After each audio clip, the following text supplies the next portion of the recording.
ca tính ấn lộ vợ chồng linh mình cho nên chia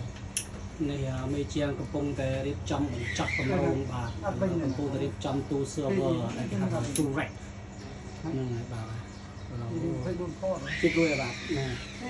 តែជាឲ្យទៅណាបាទเราសេរីកាមេរ៉ាសូមអរគុណសូមរីករាយអរណាបងថាឌីហ៎ này bánh này mà ca tính ấn lộ vợ chồng linh mình cho nên chia នេះមេជាងកំពុងតែរៀបចំបញ្ចប់គម្រោងបាទកំពុងតែរៀបចំទូ server ដែលគេហៅថាទូ rack ហ្នឹងហើយបាទជួយបាទណាតែជាឲ្យទៅណាបាទเราសេរីកាមេរ៉ា